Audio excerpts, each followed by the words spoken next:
Hello, ladies and gents, and welcome to the Everything is Black and White podcast. It's time for the view from the opposition, and this week it comes from podcaster, talkSPORT commentator, and most importantly, a West Ham fan in Tom Rennie. Tom, welcome to the show. Thank you very much for taking the time. I hope you're doing well. How are you keeping? I'm doing all right. I'm happy to be here because usually on like my Sirius XM show, they say you've got 5 minutes per 3 hours on West Ham. And I could probably fill the 3 hours with my complaints about Azure and Lopetegui. And so I'm happy to be here.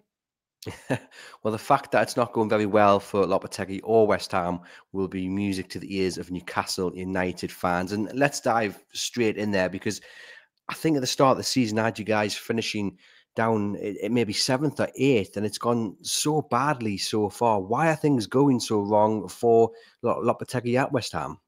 Okay, here we go. Here's a long list, but not the full list. Firstly, the midfield's a total disaster. So I think for me, that's the biggest problem.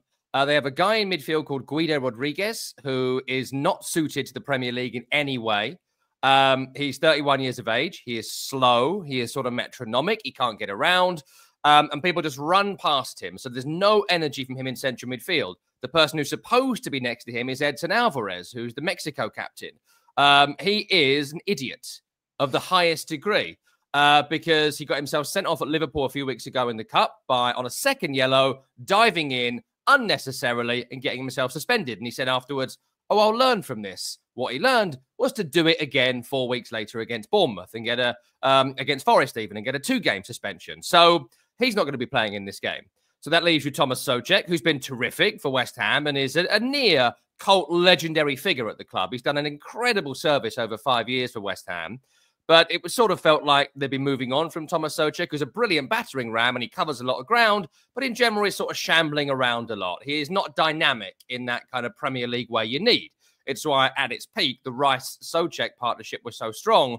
And when Rice got further forward, Souček started to struggle. So he's been quite good. But again, the balance is off. There's no pace in there. So who else you got? Well, you've sold James Ward-Prowse to bring in Carlos Soler, who looks a little bit like someone who should be modelling in the window of like a Hollister or Abercrombie and Fitch or something. But footballer, not seeing it. But Lopetegui pushed to get him in and Ward-Prowse out. Not saying Ward-Prowse is amazing, but he had 50 games last year with like nearly double digits in goals and assists. So he's pretty effective and a Premier League veteran and a captain and a real important person to have around. And they've replaced him with this miscellaneous figure who he barely plays. And when he does, he sort of comes on for Rodriguez, nothing happens, and we do it again next week. So the midfield's a disaster.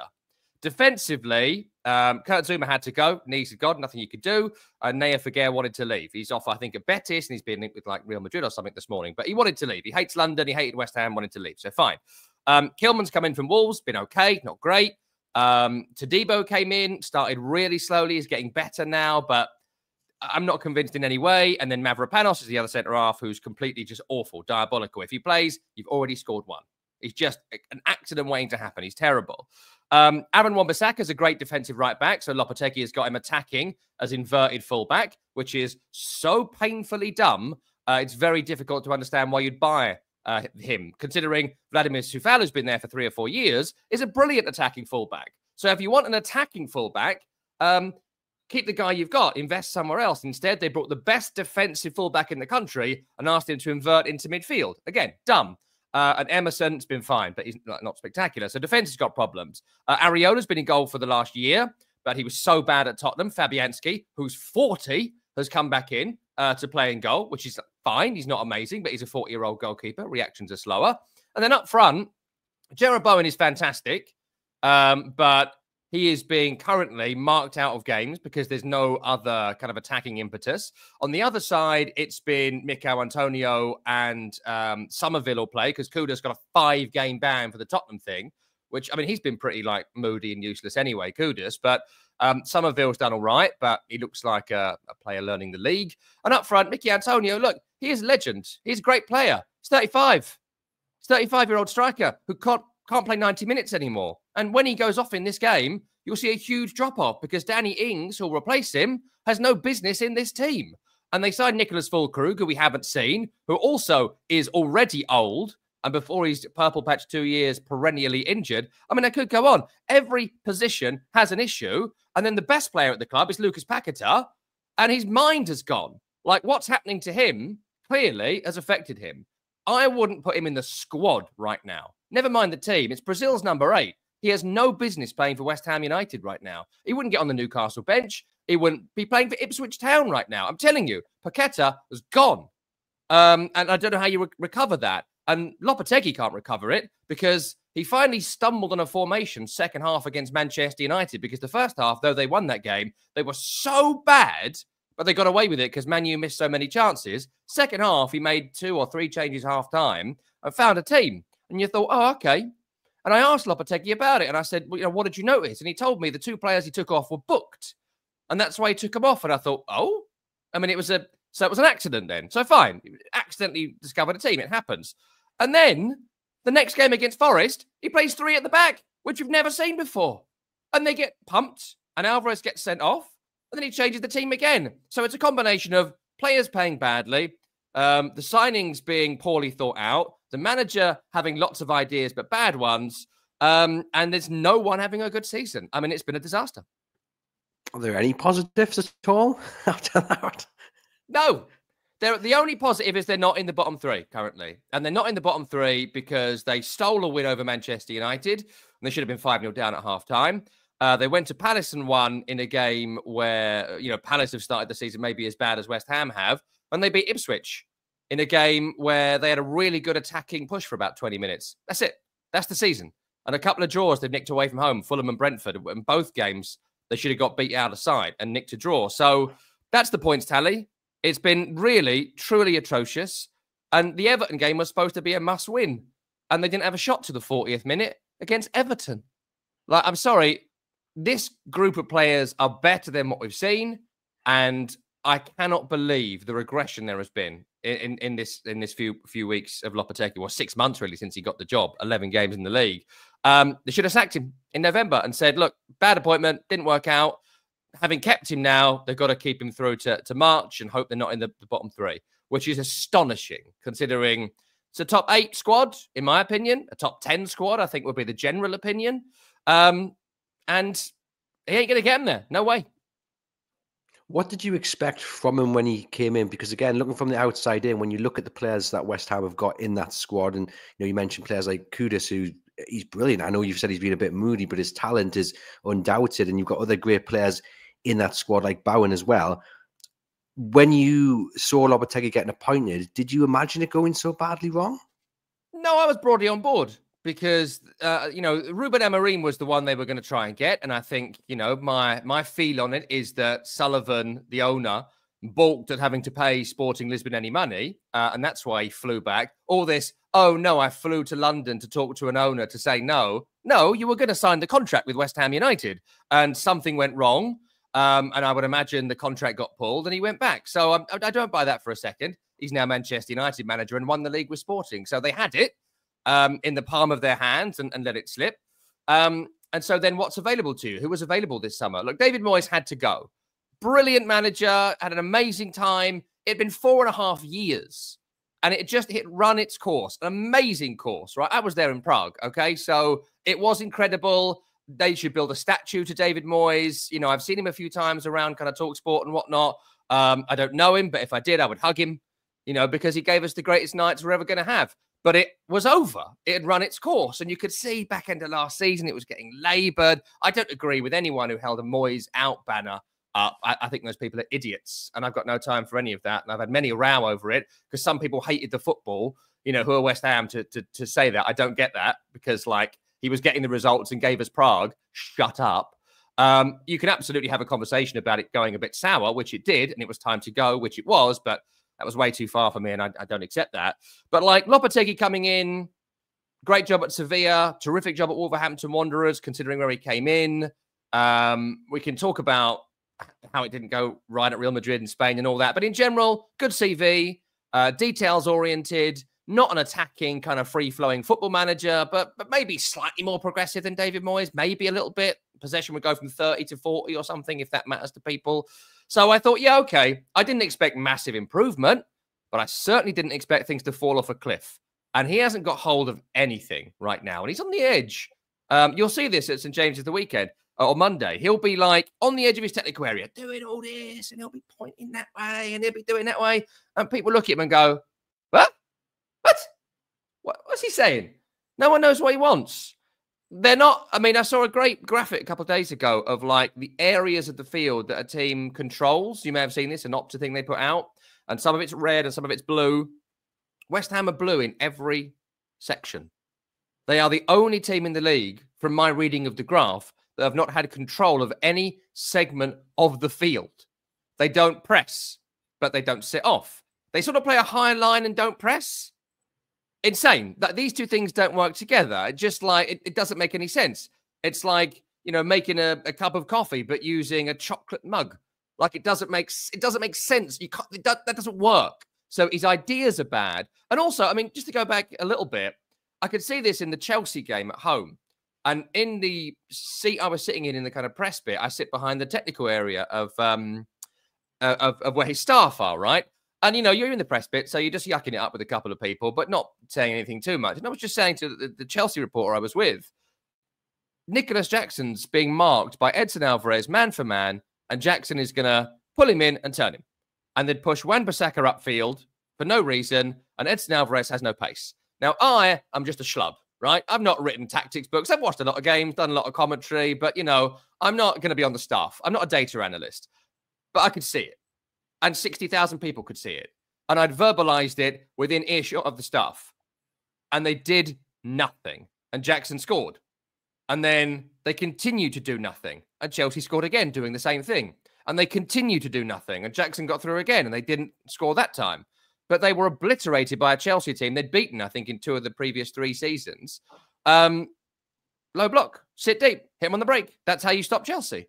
The 2 things Chelsea had were wide wingers and Jackson over the top. And so West Ham played inverted fullbacks and put the slowest bloke on Jackson with a high line. That's dumb as a rock. That's so unbearably stupid. I cannot believe he wasn't fired on the day, frankly. Well, you mentioned earlier that they should have got rid of him this month, and they haven't done, so they're kind of stuck with him. But I find that a little bit bizarre, because you can't be the only West Ham fan this angry about what's going on, and yet you are under the impression that they've missed their opportunity to get rid of him. Because, again, looking from the outside in, a lot of people would be asking, is it win or bust for him this weekend?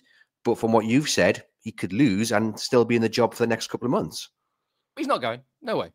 If they lost 6-0, maybe 6-0, and then he'll probably go into the Arsenal game next week, which they're going to lose that 3 or 4-0. If they have an aggregate score in the next 2 games of 10-0, I think there might be a conversation about it. But Sullivan, for his many, many faults as an owner, and, you know, some people really hate him. I personally don't. I think that he's actually done, on balance, a pretty good job. That's quite controversial. So apologies for all the people that hate me now if they're West Ham fans watching. But, you know, the move to Stratford had to happen, in my view. And you can have complaints about the Olympic Stadium, but turning that up would have been one of the stupidest things any owner of any club could ever have done. That, you know, and look at what's happened since, right? There've been some relegation battles, but they got into Europe, and they were able to keep Declan Rice for another year, and blah blah blah, right? So I think it had to be done. And I loved Upton Park, of course we all did. I'd love to have made that a 50,000 seater venue.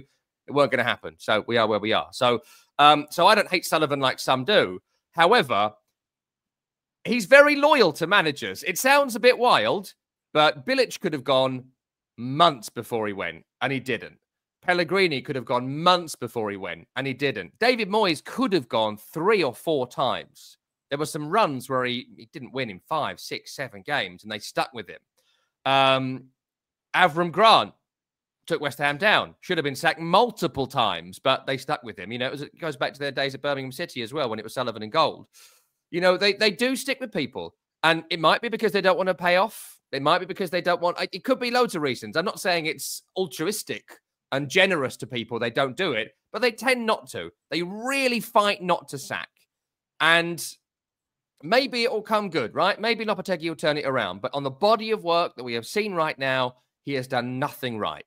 And with his experience, maybe he can turn it around. But there is no evidence right now that I could give you to suggest that he knows what he's doing, what his best team is, or anything. So I personally think he'll stay unless the 2 losses they're about to have are cataclysmic. And I guess in many ways, that's probably a worse situation to be in if you're thinking it's not going to get better. but you're also under the impression that he's safe for now. You know, sometimes when you know it's kind of win or bust in your next game, you have to win or you're going to be gone.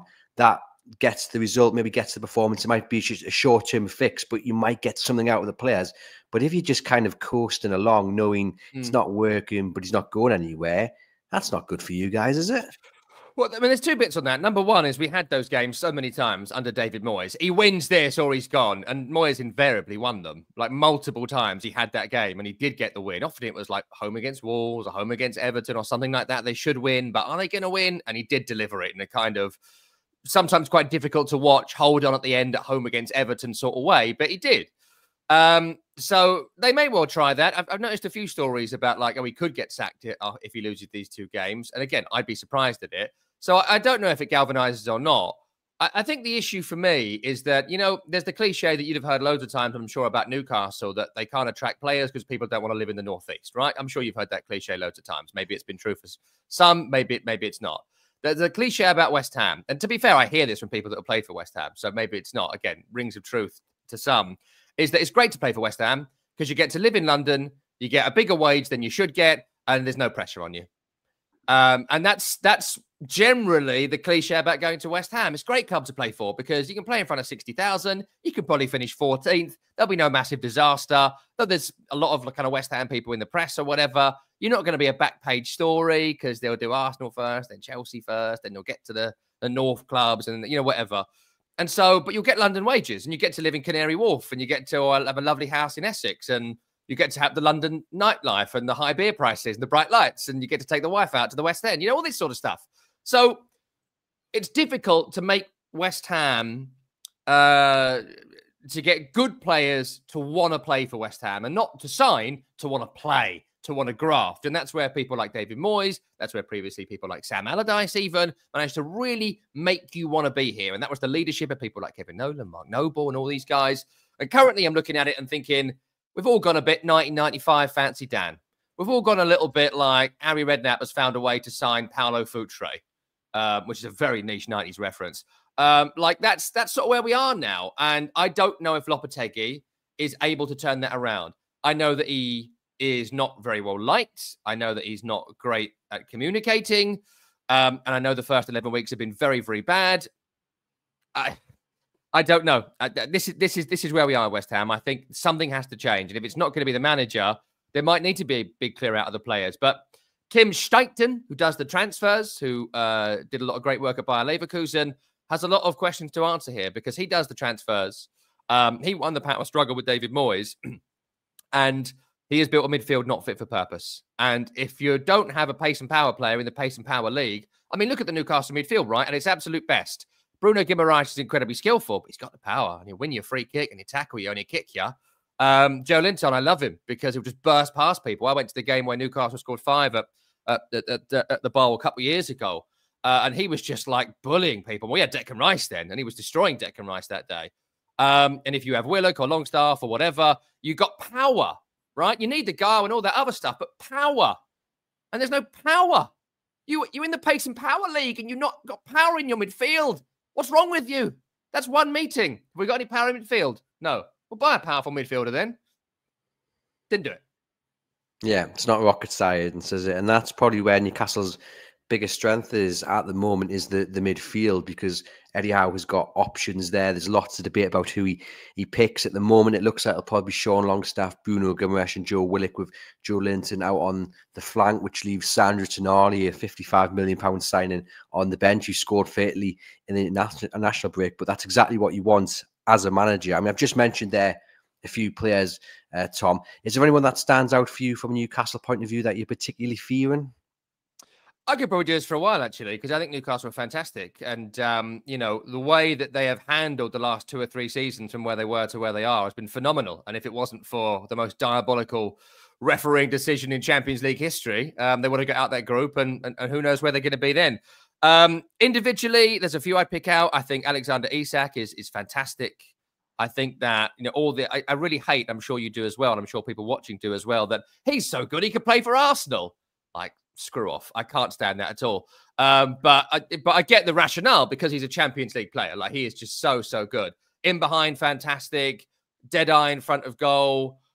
pace, skill, intelligence, versatility, can play in a 2, can play in a 3, can play wide, can play central, carries the ball, all of it. I love him. I think he's absolutely fantastic. I think he's up there with the best in the league.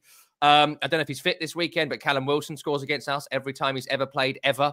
Even if he was wheeled on in a wheelchair, he'll find a way to score in this game in the 96th minute of additional time. So I've always had a lot of time for Callum Wilson.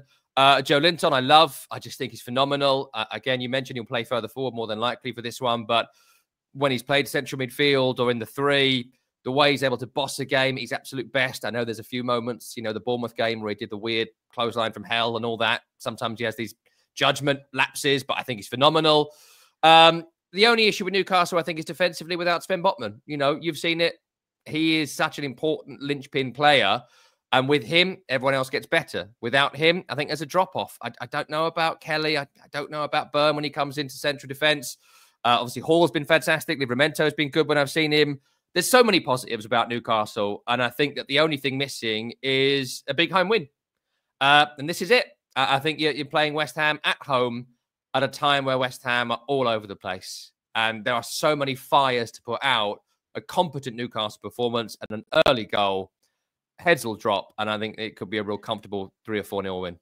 Yeah, I think that's key. Setting the tone really early on, getting into the faces of West Ham and then getting an early goal. And, you know, the history is definitely on Newcastle's side. I think West Ham have only won 1 in the last 10 against Newcastle United. So it's a bit of a bogey team. But you mentioned there the back line. That's going to be really interesting for Newcastle because Dan Burn, who has actually been quite good when he's when he has played the majority of games. In fact, I think he's played every game there. He's suspended for this one. So it'll be Lloyd Kelly who's got a massive opportunity to really stake a claim for that position alongside Fabian Chen, as you mentioned, England's newest fullbacks on either side, and Tino Livramento and Lewis Hall. So there's a high spirits coming in this game because Newcastle have been in great form, and then also you've got a successful international break, especially for Hall, Livramento, and Gordon as well, getting on the score sheet as well. So it's funny because being a Newcastle United fan, you see this one as a bit of a banana peel, but actually what Eddie Howe has done over the last few years is that you look at games like this when Newcastle United should win and you don't disrespect the opposition, you don't underestimate them, but you actually are backing them to win it. And that is a marked difference to what went before, because you would be looking at this game and thinking, okay, they are favourites, but this is definitely a game Newcastle United would lose. So it's nice to have that kind of shift in the mindset. In terms of the game itself, how will West Ham approach it? Will it be a case of inviting Newcastle on? Will it be a case of trying to have more of the ball? Or is it a case that you just have no idea because Lopetegui has no idea? They're going to do nothing. The tactic will be nothing. So the only thing he's really brought to West Ham is every now and then the two centre-halves pass to each other pointlessly for a few minutes before popping it down the line. Like, I have watched every game. I've been in attendance in like 4 or 5, watched the rest on TV. I have no idea. So they don't press. They're not a pressing team. They can't press with Mikel Antonio up front because, you know, he just can't do it anymore. If Paqueta plays on the left wing, that means there's be no press on the front 3 because he's not going to do it. So that means you're only pressing on 2 sides, which means there's nothing here. He might come inside. There's a full gap on the other side for someone to exploit. The midfield is so slow, they can't get up to support. And if they do, there'll be gaps in behind. I just think it's going to be a mess. There's going to be points where West Ham's midfield 3 that should be like that are going to look like that. And there's going to be waves through the 3 of those because you just play it around them. I think defensively, Wan-Bissaka, for some reason, will continue to invert, even though it doesn't work and doesn't make sense. So, I don't know. They're going to be terrible.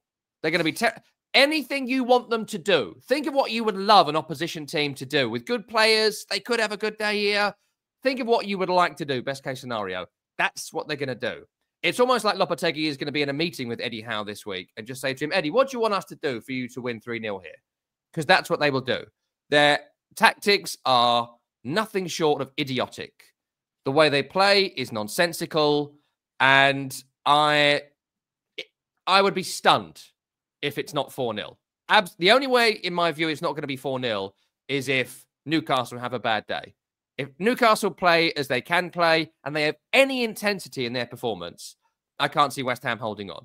And if it's better than that, I'd be surprised, because it means over the last 2 weeks, Lopetegui has realised the little fires everywhere that I'm trying to describe, and he has tried to fix it. But all I've got is the evidence that I've seen. And the evidence that I've seen is a complete Charlie Foxtrot of the highest order. Well, I always ask our guests on this episode to name the biggest weakness that Newcastle United can exploit. I feel like I'm opening Pandora's box here, though, because listening I've to listed it very clearly. Yeah. Okay. Can you pinpoint one weakness above all? The biggest weakness is midfield. Biggest weakness. You know, the front line can do something. Jarrod Bowen is phenomenal, right? So I you know, they can do something. I think he's fantastic, Jarrod Bowen. Somerville has potential, and Antonio might get a good hour out of him. So the attack's got some potential in it. Defensively, I do think Kilman and Todibo could come good in time. I think they are quality players, but it hasn't worked so far. But the midfield's hopeless. Totally hopeless. There was a story this week I read about Guido Rodriguez wanting to go back to Real Betis in January. Should never have signed for West Ham. Do it now. Cancel it now. Play someone else this weekend. Get we've got a guy Potts who was Steve Potts' boy. I think it's Dan. Plays at Wickham. He's on loan. Bring him back. Flynn Downs, we let go to Southampton. Bring him back. Like anyone who can run. Guido Rodriguez is garbage. Absolute garbage. No business in this league. And then you've got Tom Souček. Love him, but I don't know where he's going to play. And then what? Paqueta's the third central midfielder? Paqueta, honestly, you've never seen a drop-off like it. You're going to be stunned by what you see from Lucas Paqueta. If you haven't seen him for a while, I think he played pretty well in this game a couple of years ago when he scored a penalty in a draw. That player's gone. Totally gone into the ether. So if it's Paqueta, Rodriguez, and Souček, I would just go home if you was a West Ham fan. Just shoot off. Long way home. Get down to one of Newcastle's many Gregs and just enjoy a sausage roll because it ain't going to be worth staying because that midfield is not fit for purpose. Okay, we'll note that one down. You mentioned there Todibo. When he signed, again, I thought that's a great signing. Newcastle United win the market for a centre-back, and I thought that is going to be a fantastic signing. But I think it was the Spurs game, and you lost 4-1, was it? And I was shocked at how bad West Ham were and how bad they collapsed, but I was shocked at how bad he was in particular. Yeah. Is it just the case he's getting used to the league, or was maybe his hype a little bit more than it should have been? I think it's all that, really. I think he is definitely getting used to the league, so I don't discount that. And I do think he will, at some point, be a really good Premier League centre-half, but it might take 6 months. I also think he came in, for whatever reason, unfit. First few times I saw him, he looked a little bit like he spent 3 weeks in Magaluf with the boys. Like, he looked hungover, like unshaven. His hair was all over the place. He couldn't really move. But he was part of a brilliant defence in Ligue 1 last season, and he was one of the best defenders in the league. So I think he'll come good, and I like Kilman. It's there. The players are there. This is the frustrating bit. Like, not necessarily in midfield, but if you know your midfield is slow, build for it. If your midfield is slow and can't turn, you got to drop off. You got to be 10 to 20 yards deeper. You got a low block. That's what Moyes would have done. That's what a smart coach will do. But if he plays a high line, he hasn't got cover in behind, it ain't going to work. So I think Todibo will come good, but I think he was very bad against Tottenham. He's been very bad in a lot of games, but you can see something's there. I'd still rather have him than Mavropanos, who is a one-man kamikaze mission in every game. He's atrocious. His judgment is ridiculous. He's a very bad footballer. I have no time for Mavropanos at all. And that's the kind of options there. So Todibo's going to have to play, and if he's not, it's Mavropanos. And again, if you said there's a team with Mavropanos, Paqueta, and Rodriguez, God, I've got to sit through this. No. I'm sort of feeling sorry for you, Tom, to be honest. Good. You should. And hopefully Newcastle United can take advantage of everything that you've mentioned there. They will. Honestly, they will. I wouldn't be worried. Don't be worried about this. This is like, treat it like of League One teams turning up. They're a complete shambles, top-down shambles. And if, like, Graham Potter was in charge for this game, I'd have a bit more hope. If, I don't know, if Eddie Howe was our manager, same squad, I'd have more hope. You know, I'm not saying Eddie Howe's going to be West Ham manager, but anybody really of competence. So far, Lopetegui's been incompetent. And it's almost like, you know, it needs someone to come in and be like, right, honestly, this guy's ideas are ridiculous. This is not working. And if Lopetegui can't see it, if he's not playing low block 4-5-1 in this game to kick off, because that's all they can do, then I'm stunned. If I see a high line for a second, I just feel like he's not going to learn anything. He didn't buy a centre-half any pace. You're going to play a high line, you've got to have Mickey van der Ven. If you don't have Mickey van der Ven, you can't do it. Sorry, what were you saying?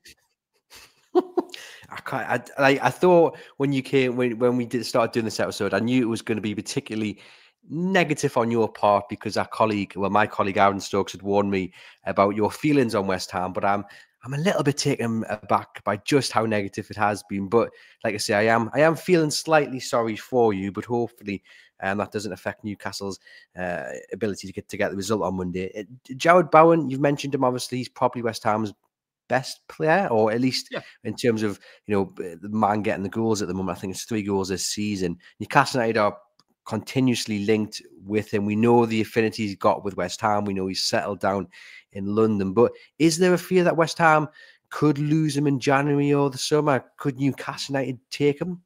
With all due respect, he's not going to Newcastle United. Okay, there is no great leap from West Ham to Newcastle. Sorry, there isn't. He may well, if Real Madrid came in, obviously, if Arsenal came in, sure, maybe. If Liverpool came in, I can see that. Probably would have earned that. You're not big enough to make the move from West Ham to Newcastle. Again, with all due respect, I'm not saying we're better than you. I'm just saying, you're not better than us, really. If you're Jared Bowen, he's a legend at the club. He's a statue-level player. When he retires, he will get a statue outside the ground for the goal in Prague. West Ham don't need the money. And unless Jared Bowen, for some reason, wants to go to upper mid-table and Newcastle United, then I just don't. I don't see it personally. So no, but I do think he is phenomenal. Not sure he should be the captain, but that's a whole other conversation. I'm not seeing a great deal of on-field leadership there. When you've got someone like Max Kilman or one or two others, Souček probably, but he's deadly cutting in from the right. Mohamed Kudus, who's again suspended for his idiocy at Tottenham, is great in that position, and he can't move Jared Bowen out of that position. That's how good Jared Bowen is.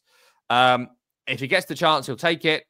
In behind, he's incredibly dangerous. It's hard to get off the ball. He is absolutely brilliant. I'd put him up in that group just below Salah and Saka as the kind of 1 and 2 in that role in the league, and then Jared Bowen. That's my view. People can disagree. I think he's that good. I think he's the 3rd best player in that position in the Premier League. I think he's fantastic.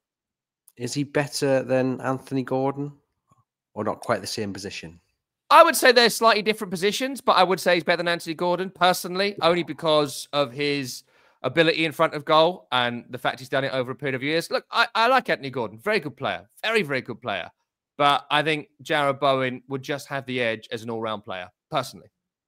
There we go. Well, let us know in the comments what you think about Tom's opinion on Anthony Gordon there. Very good, though. Anthony Gordon's very good. You're asking me about good players. You're asking me, what sandwich do you like? Here's 2 sandwiches you like. Which one do you want to eat? Chocolate or jam? Like I'm feeding the kids. Good sandwiches, but I love Jared Bowen. And he is a legend. He is a statue-worthy player. What's Anthony Gordon done for me, eh? Nothing. Yeah, very true, very true. Eddie Howe has just had his press conference, Tom, and he's just spoken about Callum Wilson. And he says he's doing well. We anticipate he's going to train with the group today, which is Friday. This episode will be coming out to you on Sunday morning. He says whether he's quite there for West Ham, we'll see. But he has to get through the next few days in training first. So there's a possibility there that Callum Wilson could be involved. Last time we saw him, we haven't seen him this season because he got injured in pre-season without actually kicking a ball. So let's wait and see if he returns. But we have got Alexander Isak, who has scored in every league game he's played against West Ham. He scored 4 last season against you lot. So as much as Callum Wilson loves scoring against the Hammers, Alexander Isak loves it as well. And he is a man. But the difference is, can I add, the difference is that we don't care so much about Alexander Isak because people score against you. Callum Wilson famously once scored a handball for Bournemouth against West Ham, which is why he's so loathed by a lot of the fan base. And then afterwards, on the Match of the Day interview, which I'm sure you would have seen, they said, "And what did it touch to go in?" And he said to the interviewer, "It was a touch of magic." And so he handballed a goal for Bournemouth against West Ham, and they've sort of disliked him ever since. And also, they tried to buy him at one point, but Sullivan said something to the effect of, he's got no knees, or he's got no cartilage in his knees, or something stupid. And then the Wilson transfer didn't happen. So there's a kind of whole backstory. Isak, when he scores a hat-trick on Monday, it'd be annoying, but I move on. When Callum Wilson gets wheeled off the bench in the 97th minute and scores with his first touch, I might headbutt a wall.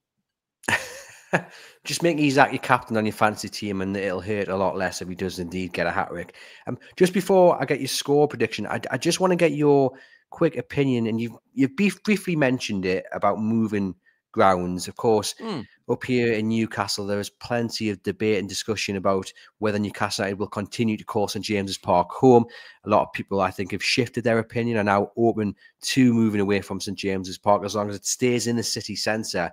But for those who aren't, they always reference West Ham's move to the Olympic Stadium. So can you just give a bit more insight into how the fans felt about moving to a new stadium, losing that tradition and that history of Upton Park? And all these years later, has that kind of mellowed? And are we starting to finally call the Olympic Park home? Well, firstly, if the Public Investment Fund of Saudi Arabia want you to move, you're moving and that's it. Suck it up. Because that's what happens when you're owned by a country, the good with the bad, and they're going to do that if they want to, and it doesn't matter about fan protests if that's what you want. I'd be gutted to lose to James's Park. I love that kind of view from the city when you look at the stadium, and it's so you can see it on the skyline, and you know you're in town.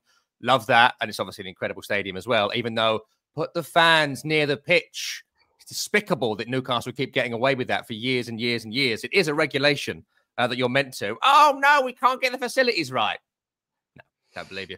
No, but in terms of the move, look, it has been incredibly controversial. You may be speaking to the wrong person on it, only because I'm very pro move, and I think I'm in the minority. You know, I've been at games at the Olympic Stadium where the atmosphere has been incredible. You may not have been because Newcastle normally beat us, but in general, I was at Sevilla. I was at Bayer Leverkusen last season, where the first half they outplayed the best team in Europe for 45 minutes. Incredible. Leicester at home, when they've beaten Liverpool, when they've beaten Arsenal.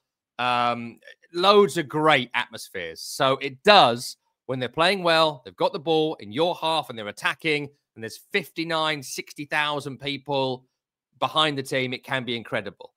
When it's not good, it is really bad. It is really bad. And look, the issue with our move, West Ham's move, was that they don't own the stadium. They still don't own the stadium. They moved it at a time when the stadium wasn't ready, and it took years and years and years to get to the point where it is right now, where it's actually a pretty decent stadium. If you are sitting in the kind of big cop stand, the opposite stand to what you see on TV, that's like a 25,000-seater stand. It's fantastic. 2 bits behind the goal, fantastic. Lower tier of the bowl where the dugouts are, fantastic. If you're in the upper tier of the 3/4 of the stadium where Newcastle away fans will be at the Trevor Brooking end, it's bad because they move the front bowl forward and the top bowl remains where it is. And they connected it on one side, but not on the other. So it does have the vibe of a Meccano set stadium built by 5 different people in 3 different eras because it was. So, you know, that's what it feels like. So there are positives and negatives. But look, the old ground had died off anyway, in my view, because they knocked down the West Stand. They moved the West Stand over. And then they never moved the East Stand in, which was the long-term plan. They ran out of funding or money or planning. I don't know what happened, but they never did it. And so the chicken run, as it was never went near the pitch for years and years and years. Like, what was it, 10 or 12 years? And it was a huge gap. So the stadium was already crap and it needed to be repaired. And they didn't want to invest in it. Look at how much money it cost to do it. This stadium was being built. It's in the same borough. It's one more stop on the tube if you're on the Jubilee to get there. I mean, you had to do it. I hope they get control of the stadium. I hope they get to own the stadium, and I hope they get to finish the inside bowl at some point in my lifetime. But they pay like 3 or 4 million a year, and they split profits and concessions and things like that. It's financially incredibly beneficial, and it's led to paying the wages, buying the players, and growing the club. So look, I think it had to be done. It has its faults, but at its best, it's as good as any stadium that I've been to. Like, no one could ever tell me that you'll get a better atmosphere at Anfield or St James's or any of the great stadiums compared to Sevilla when Yarmolenko scored that late goal to knock out Sevilla in the Europa League when no one could believe we were even in the Europa League, let alone beating Sevilla, who, by the way, Juven Lopetegui was in charge at the time. So that's funny. So look, there's an issue there. But I know people personally that have never been, never accepted it. There'll never be enough consultation. There'll never be enough, the fans weren't consulted. And we had kind of British businessmen in charge. You've got Saudi Arabia. They don't care. You know, you haven't got your club back. We haven't got our club. It's not what it is. They don't care. If they think it's more profitable, they think it's more commercially successful, they think it will aid in their sports washing endeavor, which is what buying Newcastle is, they're going to do it. They're going to do it, and you'll go along with it. And if a generation of fans, like some of my dad's mates, are in their 60s and 70s, if they don't like it, don't come. That's who your owners, our owners, all owners are. You know, we have a saying on Sirius XM, it's the money, you moron, because that is the root of every conversation you're ever going to have about these things. And of course, it's the sports washing with the Saudis as well, which is going to be significant. If it can aid their reputation, they can bring clients over, if they can do some profitable contracts, all of that. You know, I don't think they bought Newcastle for the Tyne River. You know, that's not why they did it. You know that. Everyone knows that. They bought it because they think it'll be commercially successful. And if they can't rebuild St. James's and they can build something a bit up the road and they can find a way to finance it going around the Premier League rules so it doesn't affect the team and they're interested, they'll do it. At points, it's heart-wrenching. I miss the old Upton Park of the 90s, of the old West Stand. I do miss that because I grew up there. But I don't miss the Upton Park that we left, and I think it had to be done. And I'm on board. Not many are, but I'm on board. Interesting. What I will say, the club would say, and they did say earlier this week, that any potential move, fans will be consulted. So I'll just they all say that, mate. They all say that. I'm only giving you my experience. They all say that, and there's lip service, and there are meetings, and there are conversations. But if the fans did a vote in 2016, do you want to leave Upton Park? The vote would have said no. And in my estimation, this is just conversation. It's not data. It would have been 70-30 no. You know what happened? We'd have moved. So consult away. Interestingly, though, and you know, there was an event on Wednesday, and it was in front of maybe a few thousand fans, and they were asked to stick their hands up if you would consider moving. And the majority of people put their hands up. Where they'd asked that 6 months ago, I think the majority of people would have been dead set against it. I'm one of those who's kind of come round to the idea of moving. So it's quite interesting to see how the opinion is shifted. I think it's a little bit referencing what you said about the move to the Olympic Stadiums helped grow West Ham. You know, it's about the revenue, it's about the PSR. So that in my head is one reason why maybe moving is for the best. Before I get your score prediction, Tom, I just want to ask you, as a regular visitor to the Olympic Stadium, have you gone down the slide yet? No, I haven't gone down the slide at the ArcelorMittal Tower, Orbital Tower, I have you know. But do you know what? I will say this. I haven't gone down the slide. I would like to. I'm a bit afraid of heights, frankly.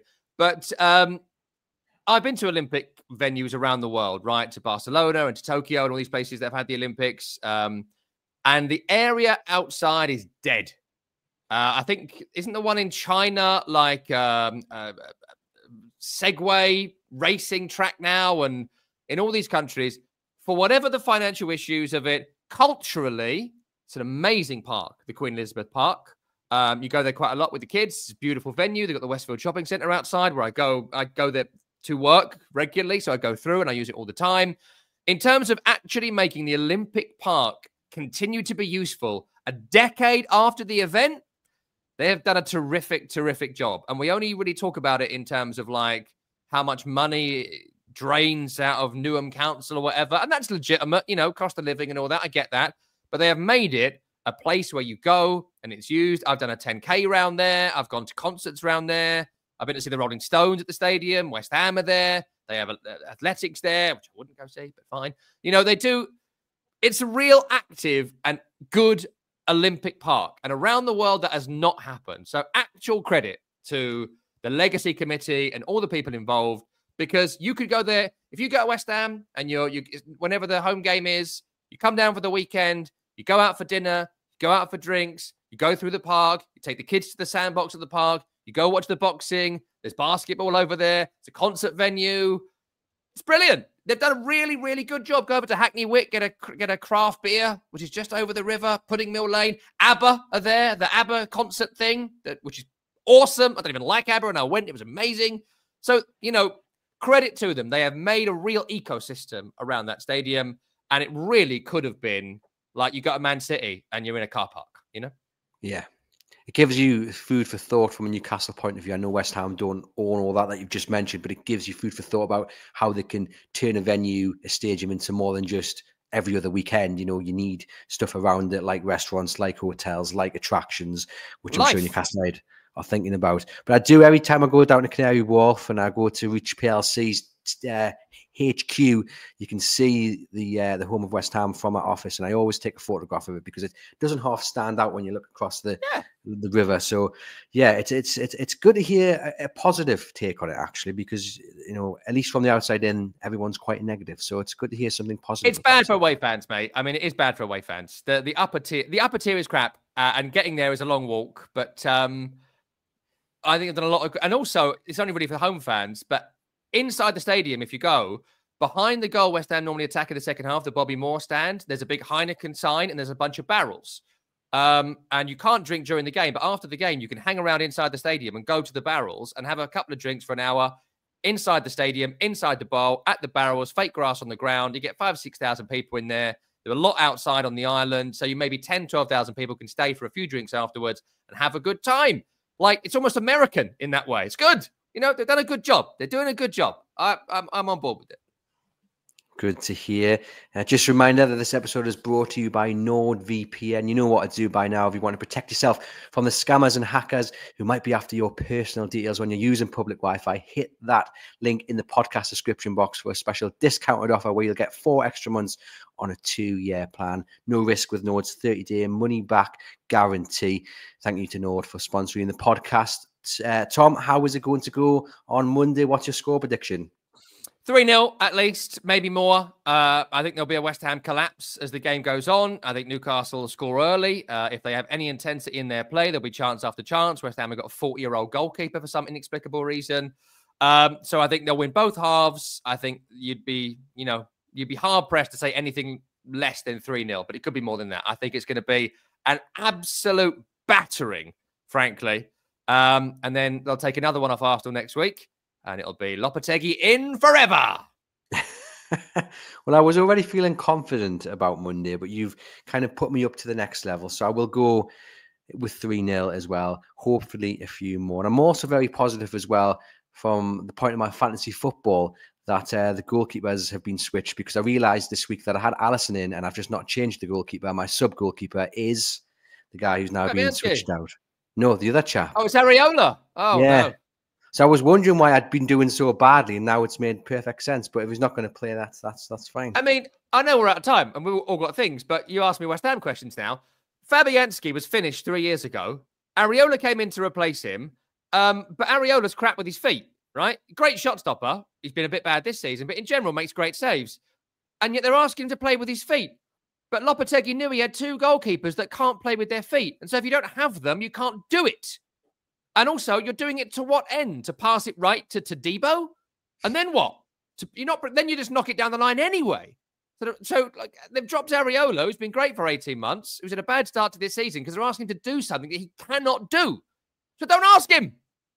It's really interesting that you say that, because last week, or when Newcastle United faced, who did they face? Nottingham Forest, the game before the international break. And they kind of had to have more possession than they usually like to. And one of the questions that was asked of Eddie Howe was, are you going to become a possession-based side as time goes on? Is that something you're looking at? And he said, well, there's no point trying to be something you're not. Basically saying we're better on the counter. We're better when we absorb and then hit teams. So we can try and play it the other way. And we are trying to adapt. But right now, we're not very good at it. And that's kind of seems to be a little bit different to what you're saying about Lopetegui. What's the point of asking Nick Pope to hold the ball at his feet, do a nice kind of like triangle with Cher and Kelly and get it back to him? What's the point? Like, if you're trying to draw them on, then to knock it over the top, fine. But if you ain't doing that, you're doing nothing. And so Eddie Howe, a smart man, has gone like, well, actually, what's the point of that? David Moyes had no time for that nonsense. And again, Moyes' time was up. But Moyes went fullback down the line. Or he'd go into central midfield and the fullback would overlap. You get it back to him. I never saw Fabianski or Areola do a pass less than 20 yards for 4 years. And now they're doing it constantly. Like, when West Ham are 3-0 down in this game in the 80th minute, I want you to count the amount of passes between the centre-halves and the goalkeeper. And you'll just be like, that's when you'll go, what on earth are they doing? Because that's what you'll see.